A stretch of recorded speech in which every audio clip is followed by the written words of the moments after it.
On your feet! Get them going! I'm late for a very important date.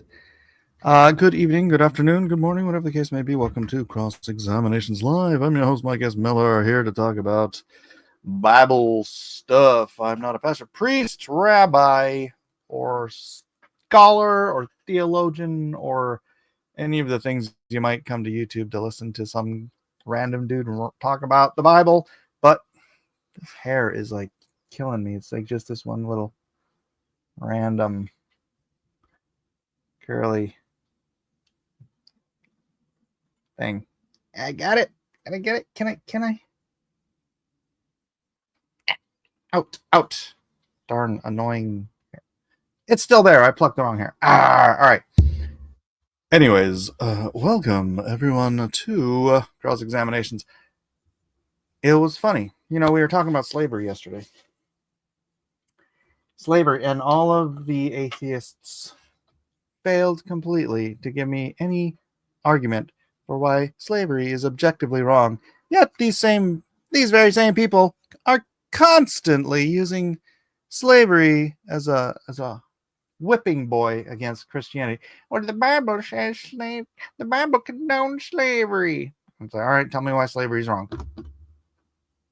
Because the Bible says it's wrong. Well, no, because Christians said it was wrong. And that's the bottom line. And it was just ironic because I was first of all, I was dropping my wife off at the Turning Point USA luncheon today. Hopefully she'll get to meet Charlie Kirk. Yeah, her friend is a donor to like all these conservative causes, and so she's like, you want to go with me to the Turning Point USA luncheon? It's like a little private event with Charlie Kirk and some of the donors and whatnot. And my wife's like, yeah. She's like, I don't know anything about this stuff. Not that she doesn't. She listens to it too, but so on the way home after dropping her off, I'm like, I just I went to YouTube for the drive home, and I was listening to Charlie Kirk and Jordan Peterson. And wouldn't you know it? What are they talking about? William Wilberforce, and how this one Christian man in England devoted his entire life based on his faith in Christ, essentially turning the greatest power on earth in the Western Hemisphere, or in the Western world, the Christian world, into an anti-slavery machine determined to cull slavery from the Christian world. I know, odd that happened to be the topic the day after we have this discussion. But yes, it is very much the only reason all of the atheists in the Western world think slavery is wrong is Christians who said it was wrong, and then forced the change. Oh no, the Christians who didn't think it was wrong. And now they were so good at their job. They made such a good case against slavery. These Christians who stood up against the other Christians and everybody else in the world, particularly the Africans who were selling all their neighbors into slavery, they were so good at convincing people that slavery was wrong that even the atheists today think that it's just ontologically wrong, that slavery in and of itself is a natural evil. The world never thought that. The world writ large never even crossed their mind that slavery was evil until William Wilberforce, John Quincy Adams, all the very, very devout Christian abolitionists convinced the rest of the world, again, the Christian world, because Africa and China, the non-Christian world, still very, very much hip to slavery. They did such a great job that even Kai here in the chat is convinced because of William Wilberforce, John Quincy Adams, and the Christian abolitionist movement has conformed the zeitgeist of the Western world to this belief. A belief I agree with, by the way. I'm not defending slavery. I'm making you, as an atheist, give me a reason outside of the Christian paradigm that changed the zeitgeist why you think that slavery is objectively evil, and you can't. That's how we ended the show. With how many atheists do we have in the chat yesterday trying to make the argument, but every single argument fell back on the Christian argument? It was actually very funny. It was highly entertaining from my perspective. No, I think slavery is not a good thing. I think it's not the ideal, but it was the ubiquitous nature of man. And so why does the Bible condone slavery? Because it was the ubiquitous nature of man, and it was not an institution that could simply be snapped out of existence by. And also, again, it's not the institution itself per se. It is the exercisers thereof. You've got good parents and you've got bad parents. That doesn't make parenting evil. Someone mischaracterized I can't even talk. So that's why I'm so late, because I was supposed to drop my wife off there at 11:30, and I was like, all right, good, I'll be home in time to do cross examinations. And then, like, we're almost there, and she gets a call from her friend who we thought was there since 9 o'clock in the morning, but she's like, oh, I'm running late. It's like, it's 11:30 already. You're supposed to be there at 9 in the morning. How? Anyways, and so we just had to like dawdle around Coronado for a little while. And then as I was dropping her off, she's getting out, and I look, and she's got a tear in the back of her sleeve of her jacket. And I'm like, no, you've got a jacket. So then we had to go, and we drove to Walgreens. Here's the funny thing. You can go to the dollar store, and you can get a little sewing kit for $1. Well, nowadays, $1.25. Thank you, Joe Biden. And it'll have everything that you need in there to sew up a little kit. I went to Walgreens, and their sewing kit, they have 3 different sewing kits. One is like big scissors and needles and a little bit of thread. One is like a whole bunch of thread and some needles. And then you had the household sewing kit. It was only like a couple bucks more than the other ones. And it comes in a little case, and it's got different safety pins and thread and scissors and blah. It's got 2 sides. Like one side is all these different color threads. One side is like all these different tools and stuff. So I'm like, I'm going to buy that one. So I buy that. We get into the car. I open it up. There's no needles in it. How do you sell a sewing kit with no sewing needles in it? Right? So we fixed it with safety pins. Very annoying. Oh, thank you for making time for us today. Thank you, Tina, for being here. Kai says, the Christian abolitionists were against their Christian slave-owning peers, weren't they? Or am I mistaken? You are correct. I just explained that to you. Slavery was ubiquitous. Everyone, everywhere, on the entire planet, right? But William Wilberforce and his like-minded abolitionists understood that the value of man could not be purchased, or came to the belief through being ardent Bible-believing preachers and teachers that the value of man should not be purchased. Right? They came to it not through the letter of the law. They came to it through the spirit of the law. Right? And through Philemon, and through a lot of, there's no slave or free in Christ Jesus. This kind of thing, right? They were teaching the love of the law. All of the law is fulfilled in love thy neighbor and love God, right? And so they came to it and they changed the paradigm of Christian thinking, because Christian thinking before that was as culturally normalized as slavery was. The cultural norm of slavery, again, was completely ubiquitous around the world. I mentioned it yesterday. There were moments in time where people tried to end slavery here and there on the planet, but it was always very short term, didn't last. As soon as that leader was dead, slavery was back in the vogue, right? So it was like these here and there. But to make a global effort, by global I mean the entire Western world. Actually, it was England. It was global. It was India, China, whatever. So when they were trying to, they, it was, what a powerful thing. You have to understand, these guys changed the zeitgeist of slavery so that even you today, an atheist, believes slavery is wrong ontologically. They did that.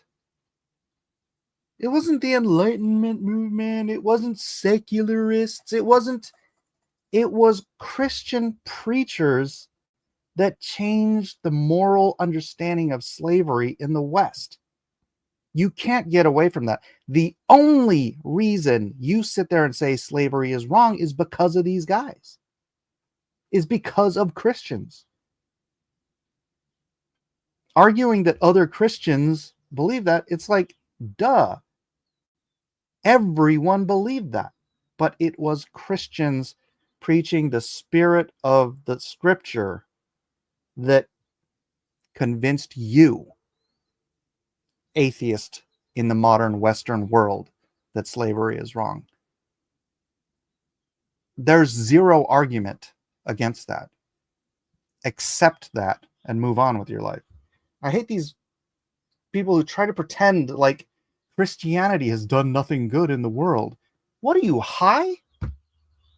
It was also Christian preachers that wanted to maintain the institution. Blah, blah, blah, blah, blah. I just said all that, dude.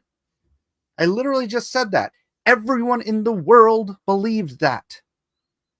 And it was Christians who had to change first, yes, obviously, other Christians' minds. But then that belief taught through these preachers became so ubiquitous, I'll say it again, that even you who doesn't believe in Christianity, Kai, believes that moral principle that changed because of Christians. There was no atheist, agnostic, deist leader championing abolition. Caleb says it was also racist Darwinians who also thought inferior races were only good for slavery. I mean, that was a little later in time. Slavery was already abolished by then. Well, again, only in the Western world. Only in the Western world. Plenty of slavery in the non-Christian world today. So, hey, tell you what, why don't you and the rest of you atheists get up and, using only your secular, what is it called? Secular morality, go try to convince the rest of the non-Christian world who condones and uses slavery today how bad slavery is. But you can't use the Bible to do it. You can't use Christian morality to do it. You have to do it through your secular humanist argumentation. And you are not allowed to use any Christian-based morals to do it. Go convince the rest of the world to stop condoning slavery. You couldn't even convince me. Good luck. So yeah, no needle in the sewing kit. What? I'm going to go back to Tina. Ha! What?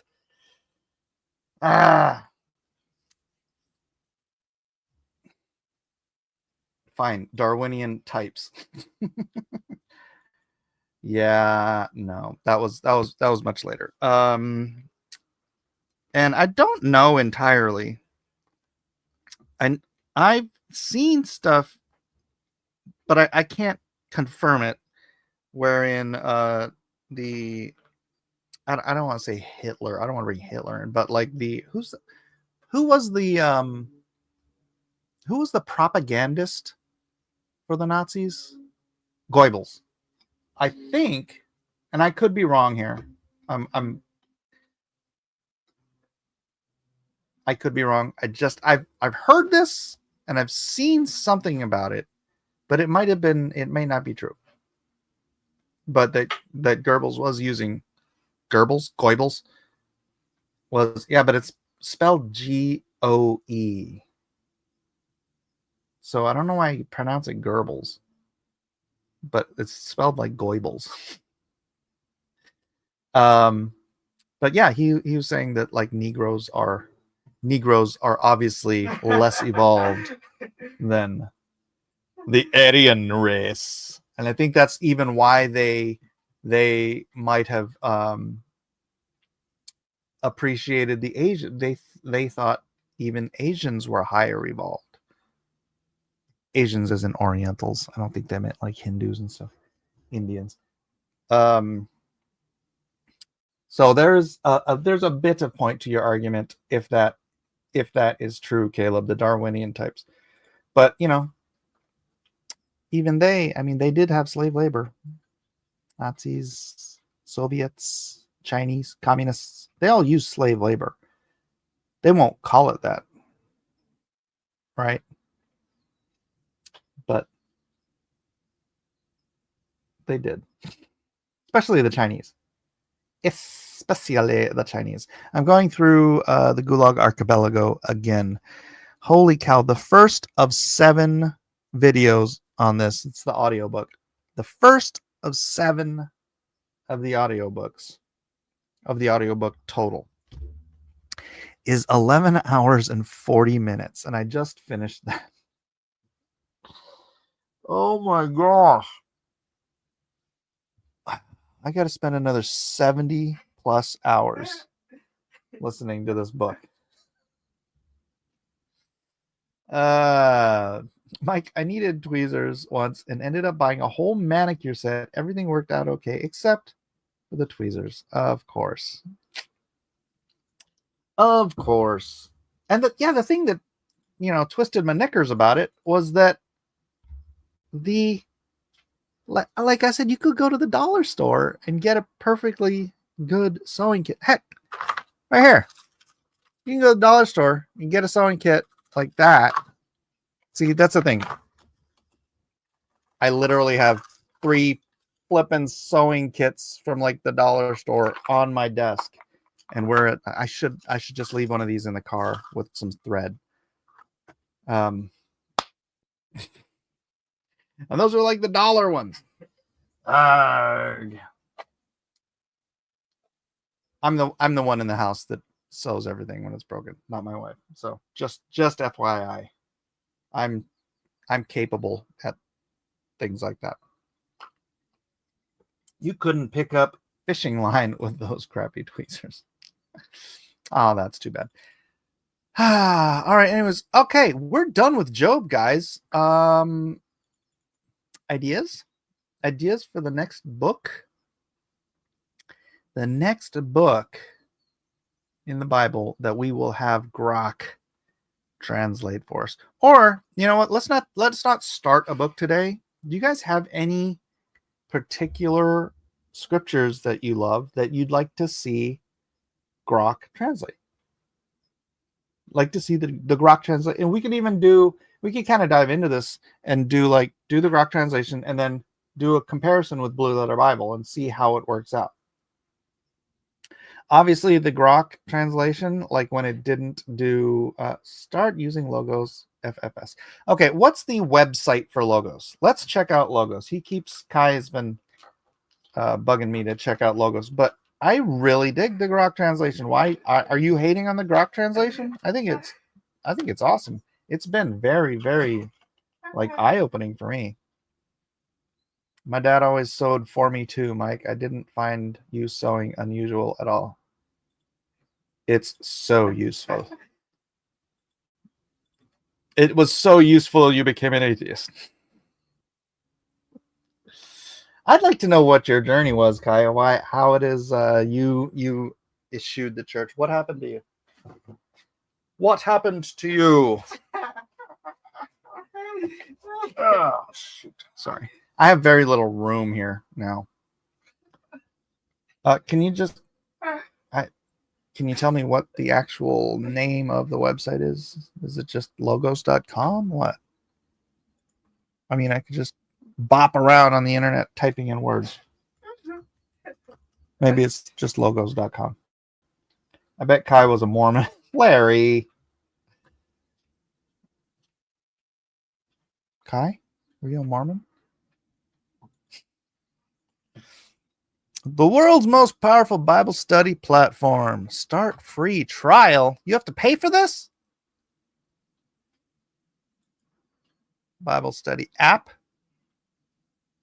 Libraries, best value. No,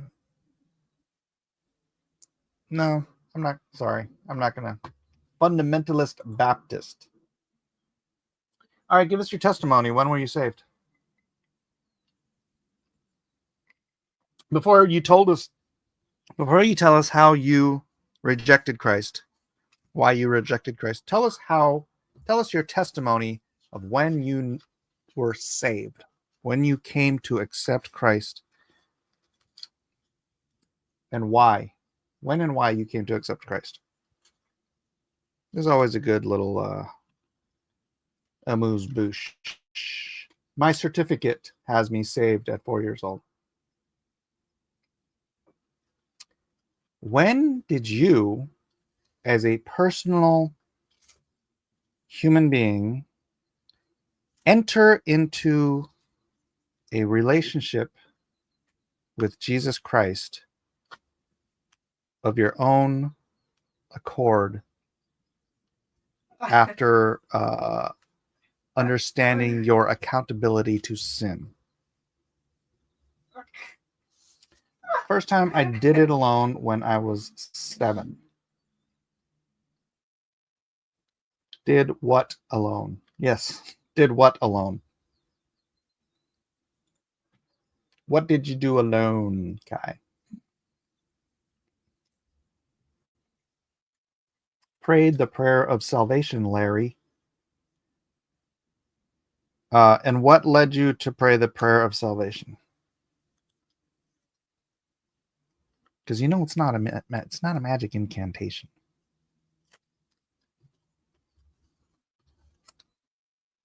It's not what you say. It's what you believe in your heart and then utter with your mouth. That's the salvation prayer. Logos Bible Study software is powerful and you can build up your library as you go. I believed God was speaking to me one night. How so? Tell me. Oh, now you got me interested. The prayer of salvation is a powerful prayer. Well, the salvation, Larry. Oh, you kids. I want to know that God was speaking to Kai's story. This is very intriguing to me.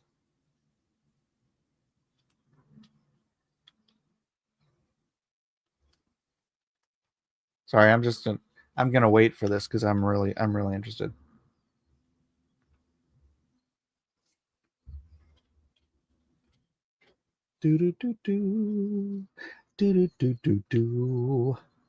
I believed I was hearing the voice of God. What did it sound like? Because I've heard the voice of God. And I understand it's easy to forget things like that. Right? So for me, when I was hearing the voice of God, it was in prayer time. Well, it was in Bible study time, actually. every morning when I was waiting for my ride to work, I would just open my Bible and I'd start reading, and I would be talking. I'd like have questions in my head, and a voice that was not my own was answering me with things I didn't know. Like a deep whisper. Yeah, you could hear it, but it's that still soft voice, right? Like, but you know it's not your voice and it's not your thoughts. Like, you control your thoughts. But when it's that other voice. So here's the thing. If that voice was leading you to God, you know it's of God. If it's leading you away from God, you know it's the other guy. Easy to forget. I was 7-year-old, but it was a deep whisper. So you have had. Oh, so now, wait. Now, how do you excuse that? You've had a personal encounter, right? That's just what the devil wants you to think. No, the devil wants you to think things against God.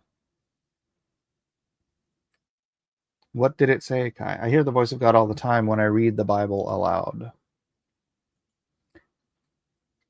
What did it say, Kai? Well, obviously it was leading him to God, right? Because that's why he prayed for salvation. Am I right? I mean, that's what I'm collecting from what you've said so far. You heard the voice of God and you prayed for salvation. That sounds like you heard the voice of God.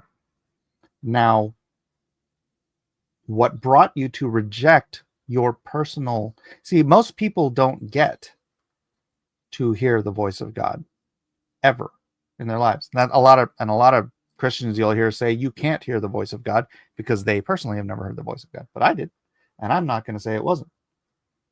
Right? I was 7. I can't remember the conversation. All I really remember was sobbing and begging God not to send me to hell. And then you heard a voice that wasn't yours. And was it a comforting voice that led you? And then your parents busted down the door because they heard me screaming and crying. Oh my gosh. All right, that's very interesting. Hello, mother. Hello, father. Here I am in Camp Canada. Hello, mother. Hello, father. Why, Kirby? Why? It wasn't giving the cure for illness or how to end wars, but it really wanted you to read the book you were already reading.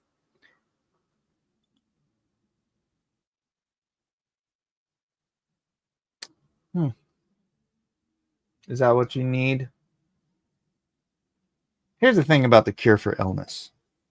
Most people won't listen. We've got lots of cures for cancer.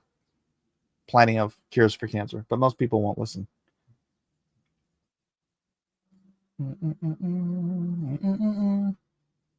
You were terrified? So what was it? Was it a voice like... Okay. I'm clearly missing a lot of your context here. Did the voice terrify you?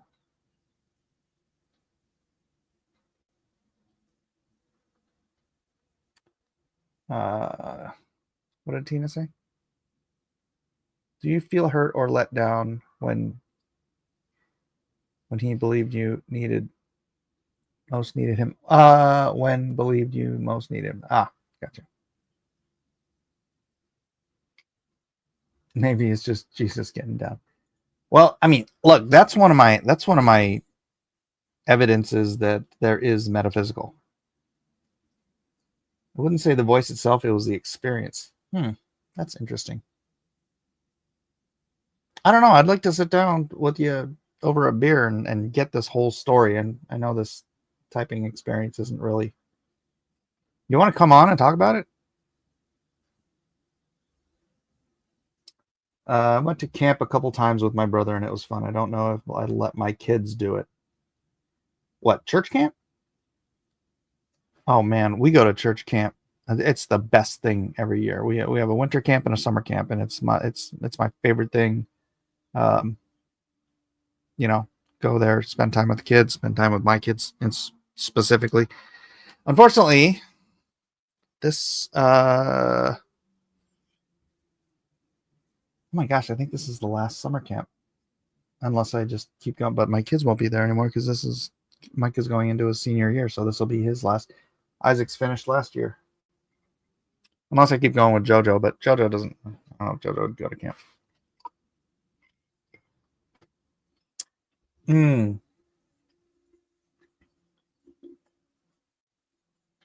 I'm super. Hey, Amy. I'm super curious. I'm like, Jesus, I know we're boys, but can we change the song? Nope, just replace the same song. So always, I'm not gonna have another kid, Jeff. Although I do have a grandson now, and my daughter is cooking me up another one. Very, very exciting times. Leveling up into grandparenthood. It's one of my just most common. You know how there's like little things like people who don't believe in anything metaphysical, even they have experienced, first of all, deja vu, right? They've experienced feeling like someone was staring at them and turning around and discovering someone was staring at them. They've experienced these are what you have to deem as metaphysical. There's no physical explanation for these feelings, right? And telepathic music. Every single one of you, Tina, it's Ji-chan. I will be known as Ji-chan. Has experienced, you haven't sung a song, but you're singing it in your head. And then someone else starts singing it. Or the converse, where you start singing a song and someone else says, man, I was just thinking of that song. Everyone has experienced this purely metaphysical experience. And I think it's like funny because we all just brush it off. Oh, it's just deja vu. I just experienced a moment in time replayed in my head that I can't comprehend. But hey, it's just deja vu. Oh, I just felt somebody staring at me. There's nothing to it. It's like there's something to it because you literally felt something that isn't physical. You felt someone staring at you, and you turn around and they're staring at you. Everyone has felt these things, and there is no explanation in the material world for it. And telepathic musical communication. Has anyone not? All right, let's not do that. Type M in the chat if you have done the music thing. You're thinking of a song, someone else starts singing it. You're singing a song, someone else says they were just thinking about it. Type M if that's happened to you.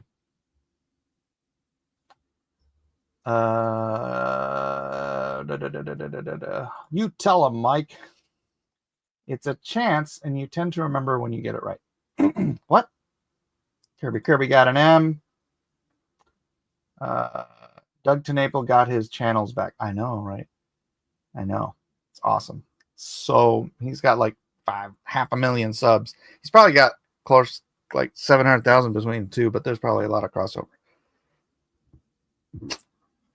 Mike, I told you my story about the guy with his demonic snake necklace. Yes, you did.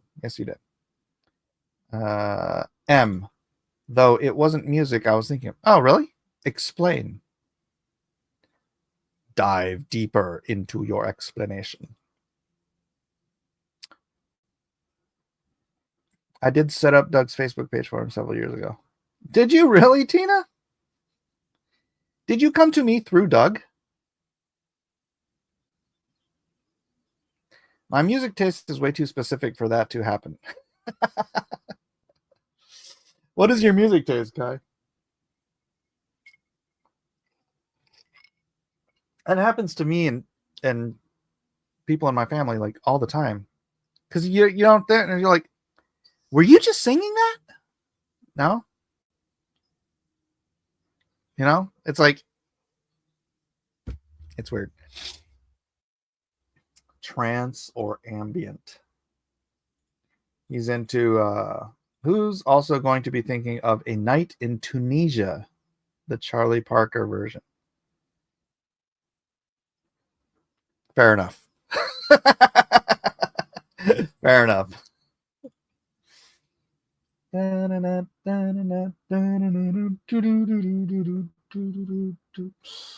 How lucky can one guy be? All right, I'm not going to logos because it's charged. So is there any scriptures you guys want to hear? I'm still very interested in Kai's whole story. But you're convinced, or you were convinced. So what unconvinced you that you heard the voice of God? Or at the very worst, the voice of some other metaphysical being pretending to be God. Dean's is the best, of course. Golden Week. Let's kick it off with something positive, Mike. What is Golden Week? I am unfamiliar with Golden Week. Give us something. I had to actually convince Grok that unicorn was the right translation. And I did convince him. I convinced it by explaining that or telling them to look up Marco Polo's definite or description of the unicorn, which is an exact description of a Siberian woolly rhino. I didn't have a good reason to believe it was a god, or nor could I demonstrate that it was a god in hindsight. You don't have to demonstrate something you experienced.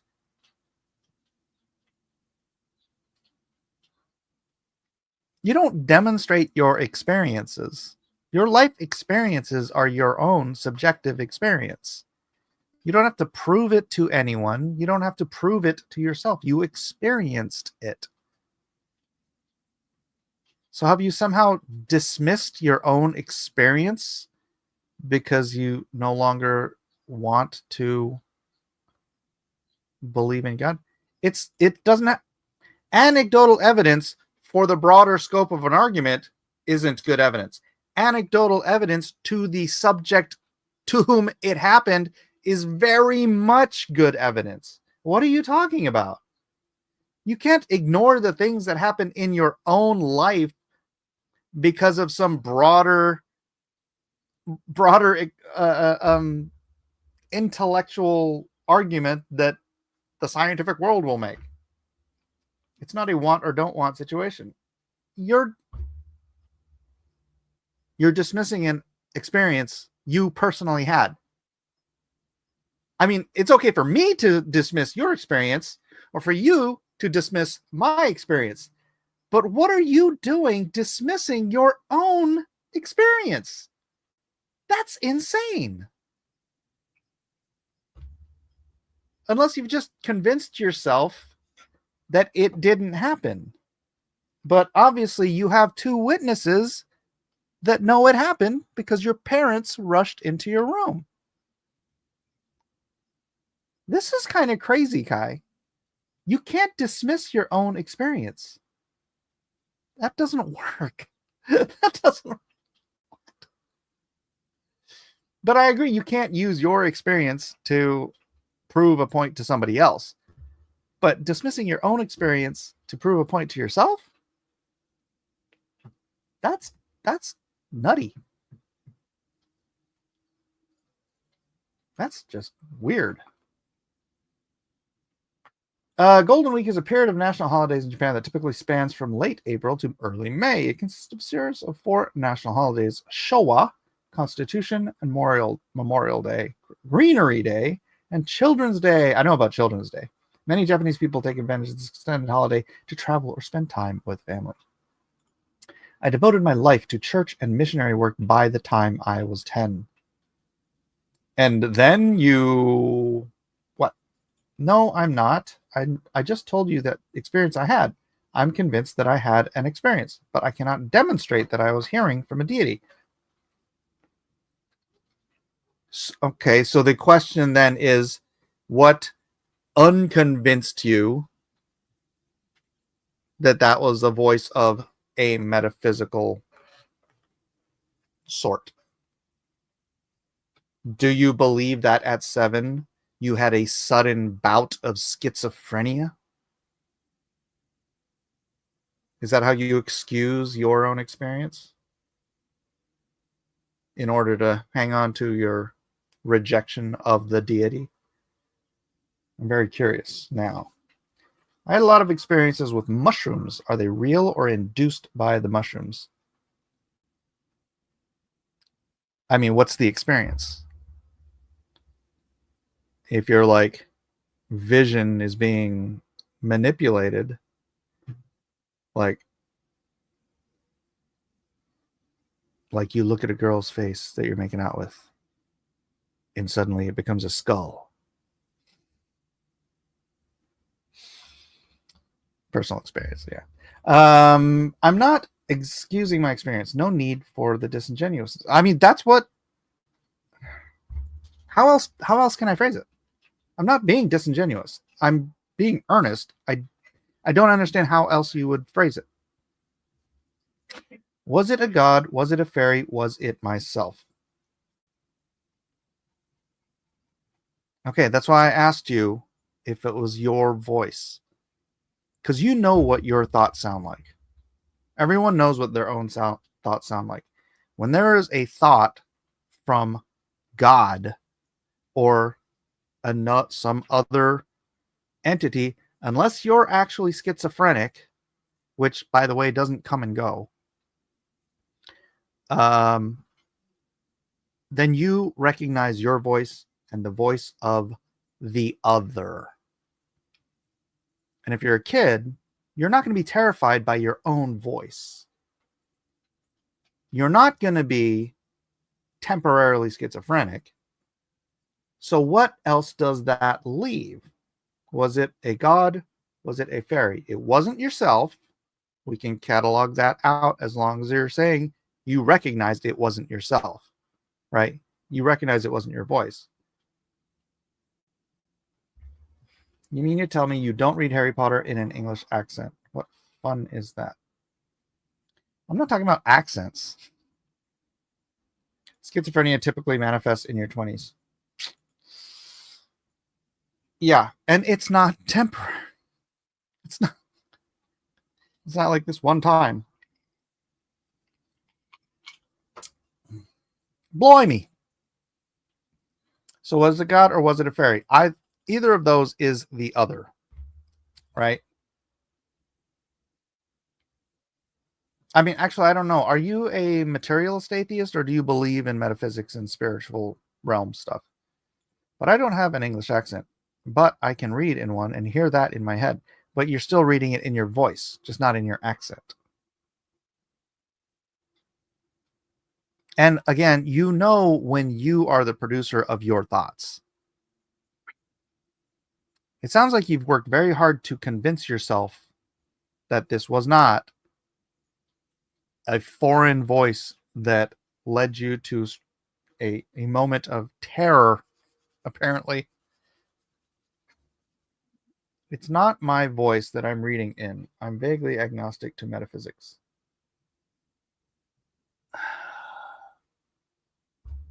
I don't know what you do with this, dude. It's very curious to me. I'm very, very curious. But that is my nature. If someone else is reading you a story in your head, something is going on. Did the voice say to you, "What have the Romans ever done for us?" What are we talking about here, Johnny? We're talking about Kai here in the chat, who is an atheist today who was talking about how he heard the voice of God when he was 7, and that voice of God somehow or another got him to commit to the sinner's prayer and give himself to Christ. But now, I don't know how to phrase it that doesn't sound like I don't want to dismiss your take on it, but this is just how it's reading to me now. Because he's become an atheist, he's trying to find some way to dismiss or explain away his personal experience hearing the voice of God when he was 7. And it wasn't just a dream, because apparently his parents were witness to it, because he was screaming and they ran into his room. So, I mean, were you awake, or were you in a dream when you started screaming? Because like when I heard it, when I was like doing reading the Bible and stuff, I was perfectly awake because I was waiting for a ride. But you can wake up screaming, right? So that could put another twist on it. Were you already conscious, or were you in a state of dream? Because you can hear other voices in your dreams, obviously.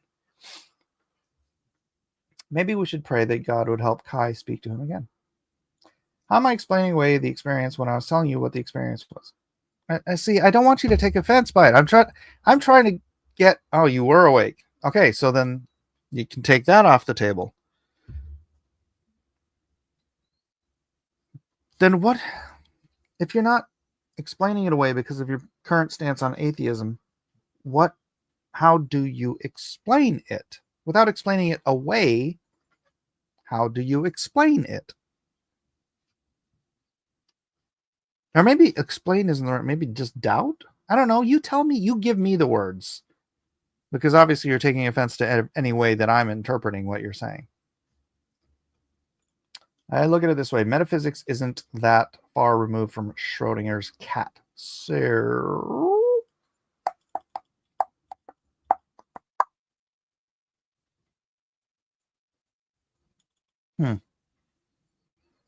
Someone else in the room to verify you were awake. Sometimes you can fall asleep and not realize it.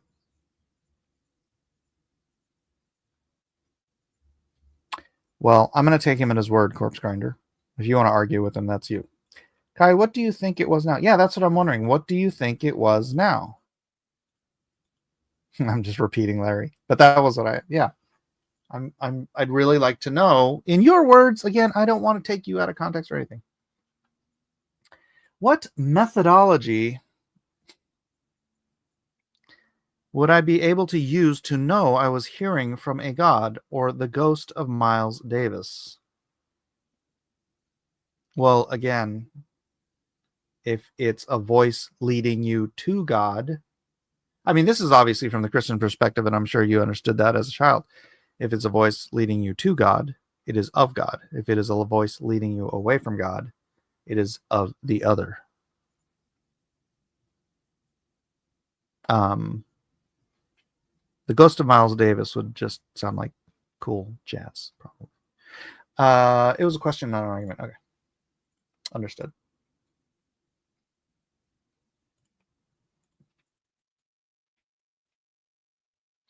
But that doesn't really answer the question, what do you think it was?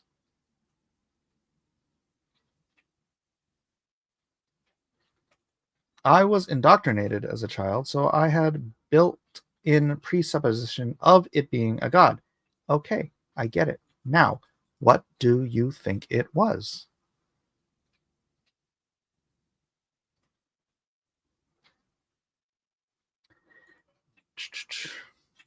I don't know.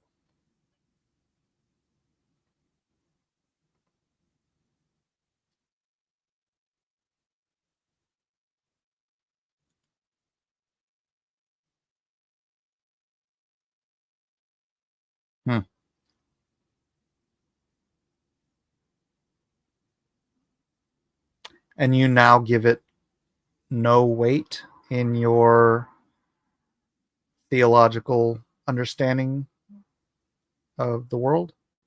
How is that so? Or do you? Do you or do you not? I don't want to put words in your mouth.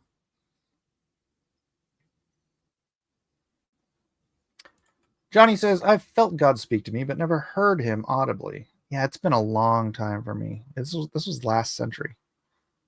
Although there were moments I did hear when I was gonna do Game of Thrones and I was working on the quote unquote tryout page. George had already said that I was doing the book, so it didn't really matter. The publisher wanted to see a page, and I'm working on the page, and I was so excited to do it.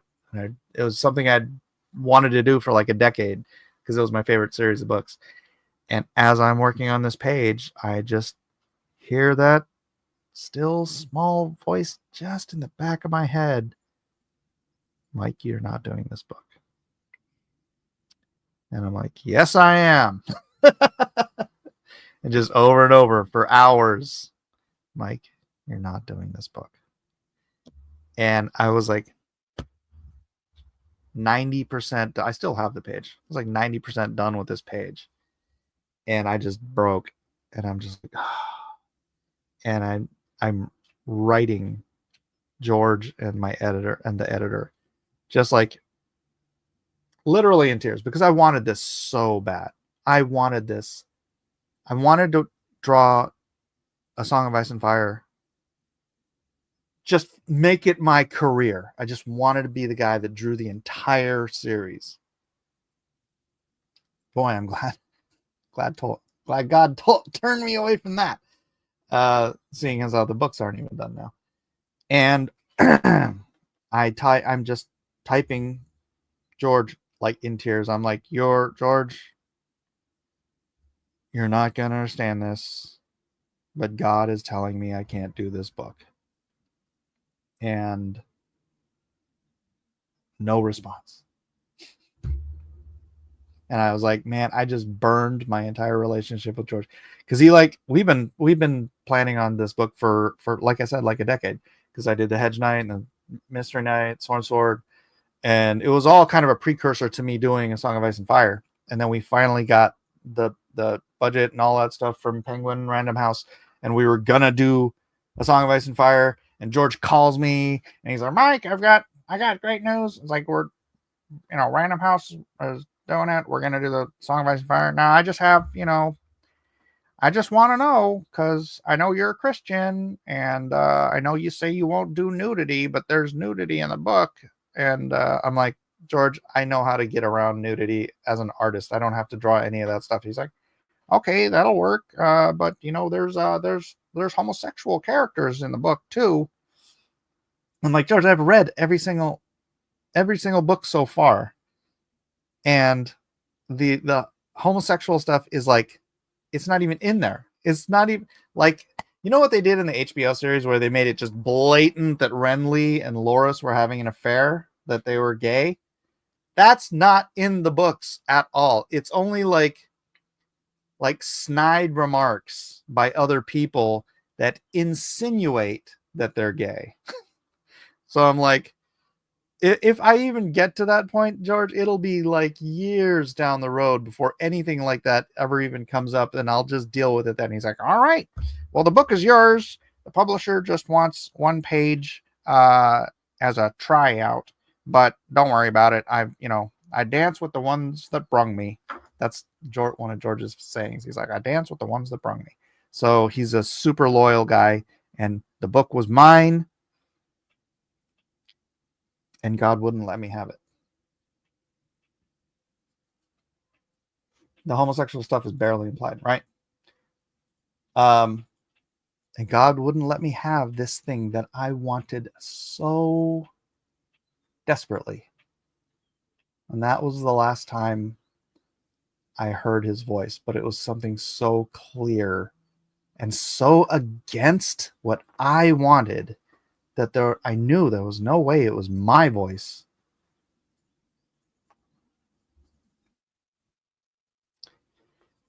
And then I was like, well, Lord, you better have something for me then, because I needed the work too.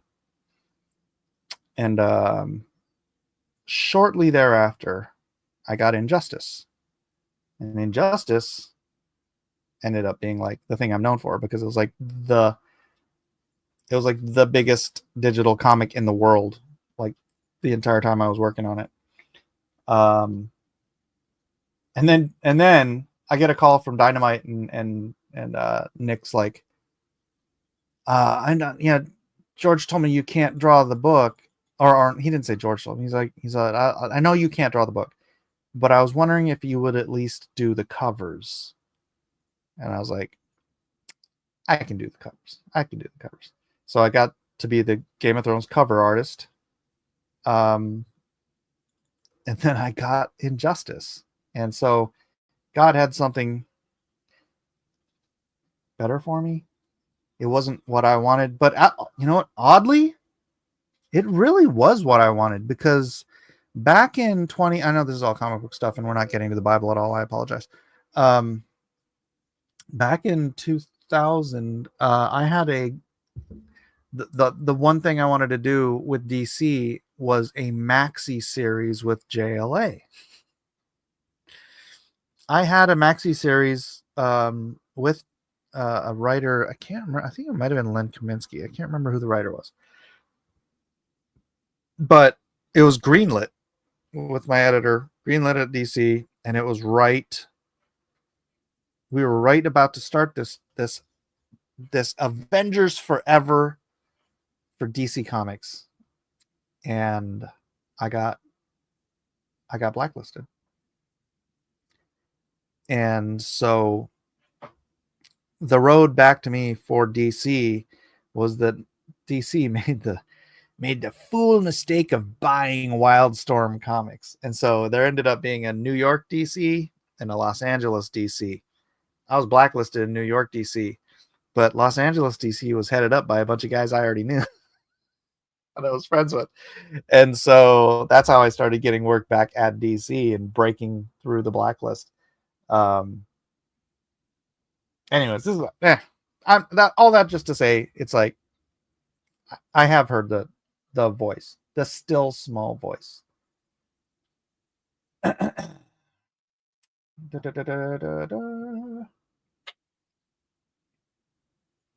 Rephrase what you're asking. I think we'll do it another time. I guess we're out of time. Mike was a young man at the time. Teddy Ruxpin fell in the closet and played the sentence of the story. LOL. He was flying through a war. I believed I had conversations with God for decades after. This is getting just crazier and crazier. Then why do you dismiss it as what do you dismiss it as? Schizophrenia?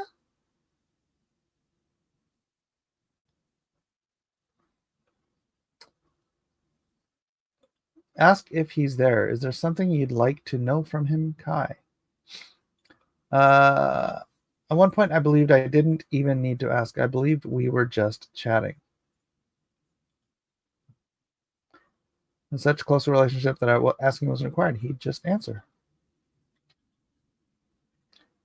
Man, Kai, I don't understand how you just... Tell me how you deal with that now as an atheist.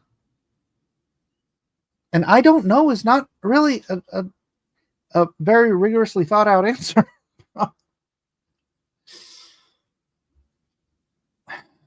You know? Do you miss him?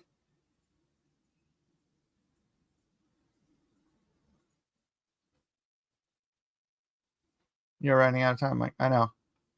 Mike is so easy to get derailed. It's not the same experience for all of us. Well, later in life, that was just me talking to myself.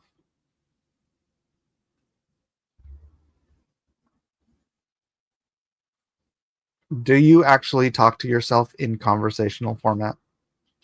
Like ask yourself questions and answer your questions, and then have yourself ask other questions and then answer those questions? Do you?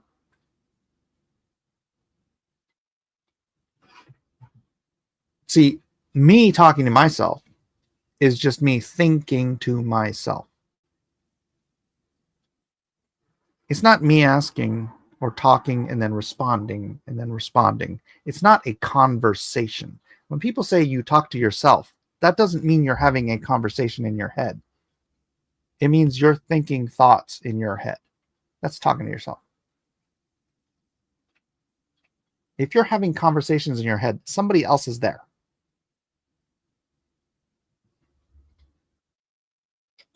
Kai, when I was a toddler, I was running a really high fever. I freaked my mom out because I kept saying, God, please help me because nobody else will. Freaked my mom out because she was holding me. I think when we're young, like you were, we have more of a dialect with God. Dialogue?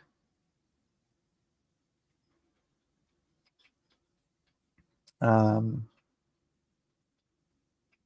right, well, it's time. I'm really curious, Kai.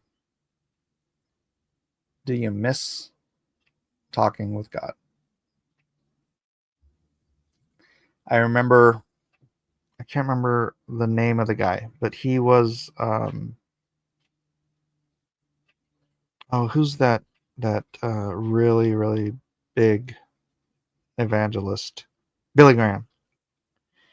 I think he was like Billy Graham's best friend, and they were like missionaries or evangelists together when they were young. And his friend became an atheist. And they maintained their friendship, although obviously the atheist left the field.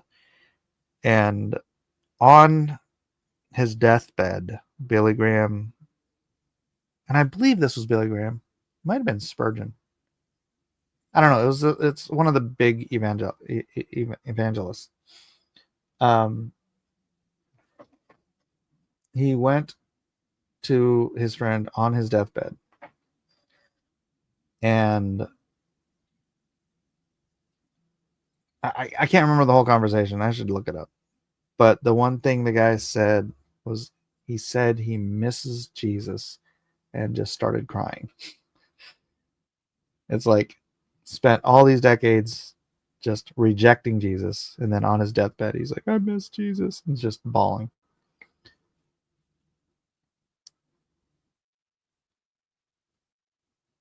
What do you mean results? Do I miss it? No, I've gotten the same results from a meditative practice.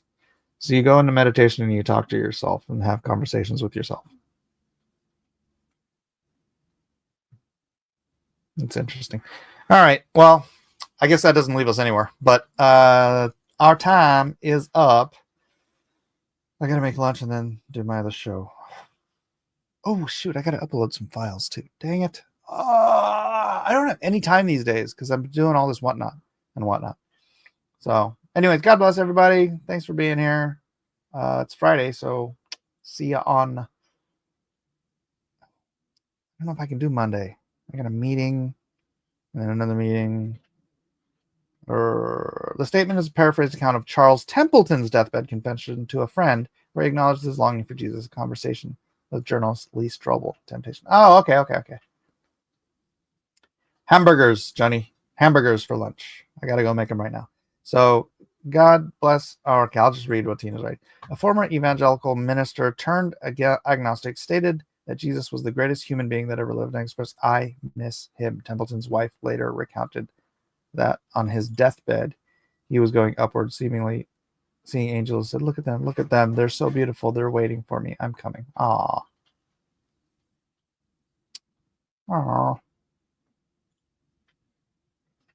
Kai, do you miss having meaning and purpose in your life? I think that's the story. Yeah. I think it wasn't the Case for Christ. I probably read it. I know that's an open-ended question. You can answer it in the Discord, or we can just get to it on maybe Tuesday. I'll try to get a show in on Monday, but if not, then I'll see you guys on Tuesday.